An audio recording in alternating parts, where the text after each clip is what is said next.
8 horas da manhã, hein? Estamos começando mais uma edição do Jornal da Bandeirantes, gente. Hoje é dia 21 de junho de 2024, sexta-feira. O Supremo Tribunal Federal tentou retomar ontem o julgamento a respeito da despenalização do porte e da posse de maconha para uso pessoal. O voto foi do ministro Dias Toffoli, mas antes do ministro votar, uma confusão se instalou. E até agora não há um consenso no mundo jurídico a respeito daquilo que o próprio Supremo está decidindo. Vou explicar para vocês. O que está em discussão, nesse caso no Supremo Tribunal Federal, são dois pontos importantes. O primeiro deles, o usuário de maconha pode ser criminalizado por essa conduta ou ele pode sofrer apenas atos de consequência de um ilícito administrativo, que é diferente de crime. Como se nós tivéssemos uma hierarquia das condutas que são reprováveis pela sociedade, o ato ilícito administrativo está no primeiro degrau. O crime está num degrau acima. Essa que é a diferença que se faz a respeito desse assunto. Mas o que cheira essa explicação toda é, claro, uma consequência que o Supremo já está vislumbrando com o caminho que nós tínhamos adotado. Peraí, gente, vamos lembrar o começo desse julgamento. O ministro Gilmar Mendes queria um liberou geral de todas as drogas. Nós acompanhamos isso aqui. Ele queria descriminalizar o uso de drogas no Brasil, por decisão da Suprema Corte. Com toda a polêmica instalada, houve ali por parte dos próprios pares de delimitar isso à maconha.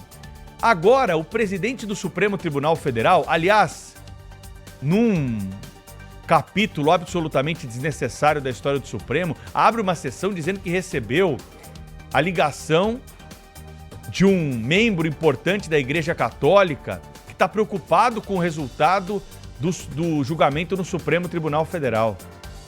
E ele decide explicar o voto ali, que já tinha sido proferido por outros ministros, que não há um consenso, hein? Cada um acha que tem que ser uma quantidade de droga, esse é o segundo ponto da discussão.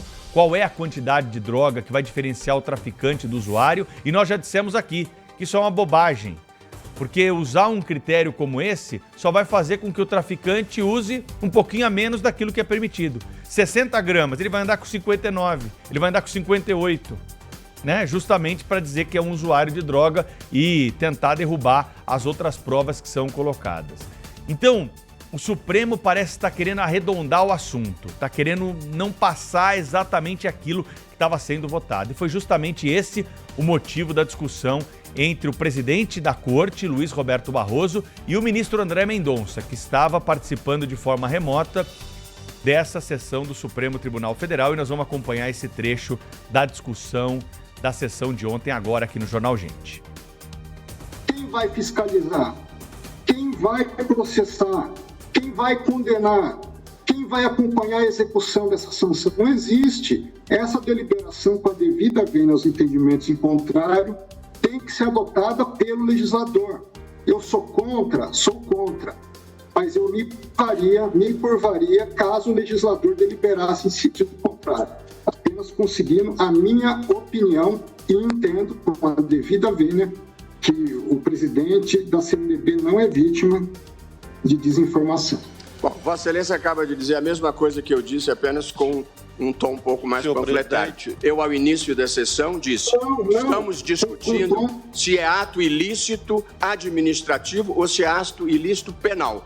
Vossa Excelência entende que é ato ilícito penal e tem todo o direito de achar, mas a minha explicação foi absolutamente correta do que está sendo decidido aqui, se é ilícito penal ou se é ilícito administrativo.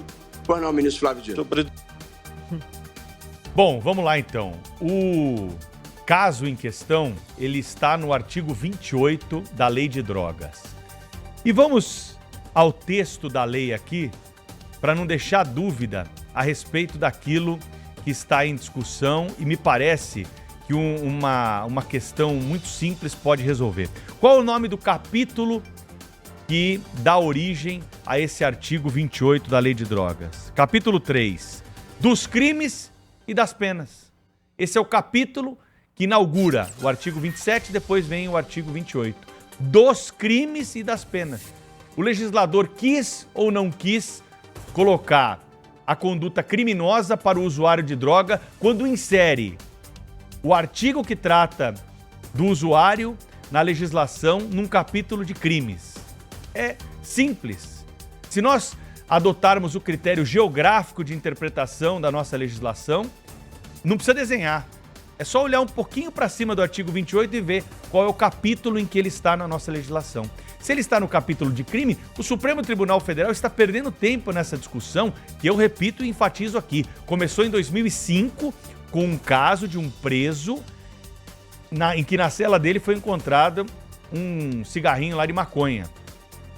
Então, essa discussão toda, ela poderia ser inútil se nós respeitássemos, como disse, o parecer e o voto pedagógico do ministro André Mendonça, dizendo que é crime. Agora, se ele vai para a cadeia, se não vai, isso são outras coisas. E hoje nós sabemos que o usuário de entorpecente não vai para a cadeia por conta da conduta quando é pego pela polícia. Direto de Brasília, o Cláudio Humberto tem mais um destaque para gente nesta manhã no Jornal